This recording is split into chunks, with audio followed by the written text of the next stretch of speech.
আমাদেরকে গুলি করার আগ পর্যন্ত কোনো কিছুর আমাদের গায়ে লাগে না। এক জুম্মার নামাজের পর গুলিবিদ্ধ হয়ে গুরুতর আহত হন ইনকিলাব মঞ্চের মুখপাত্র শরীফ ওসমান হাদি। আর ঠিক পরের জুম্মার দিনই বিদেশ থেকে দেশে আনা হয় তার মরদেহ। সিঙ্গাপুরে চিকিৎসাধীন অবস্থায় ইন্তেকাল করা তরুণ এই নেতার মৃত্যুতে দেশ জুড়ে নেমে এসেছে শোকের ছায়া।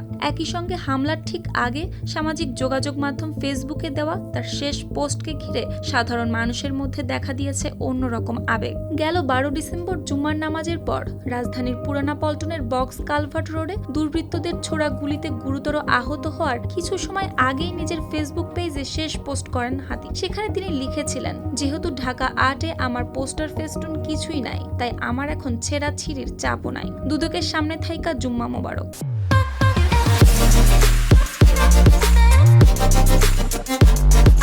আমাদেরকে যদি কেউ গুলি করে মেরে ফেলে তাকে যেন ধরে বিচার করা হয়।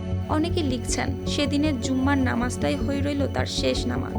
আর এভাবে 1993 সালে জন্ম নেওয়া এই রাজনৈতিক কর্মী ও বক্তা জুলাই গণঅভ্যুত্থান পরবর্তী সময়ে গঠিত রাজনৈতিক সাংস্কৃতিক সংগঠন ইনকিলাব মঞ্চের মুখপাত্র শরীফ ওসমান হাদি মাত্র 32 বছর বয়সে এসে ত্যাগ করেন পৃথিবীর মায়া। এরপরই শুরু হয় বিক্ষোভ, যা ছড়িয়ে পড়ে রাজধানী সহ দেশের বিভিন্ন স্থানে। ওসমান হাদিকে হত্যার প্রতিবাদে ঢাকার শাহবাগে চলছে আগ্রাসন বিরোধী সমাবেশ। জুম্মার নামাজের পর ঢাকা বিশ্ববিদ্যালয়, বাইতুল মোকাররম জাতীয় মসজিদ সহ আশপাশের বিভিন্ন মসজিদ থেকে ছোট ছোট মিছিল নিয়ে বিক্ষোভকারীরা জড়ো হন সেখানে। শুক্তি রায়, RTV।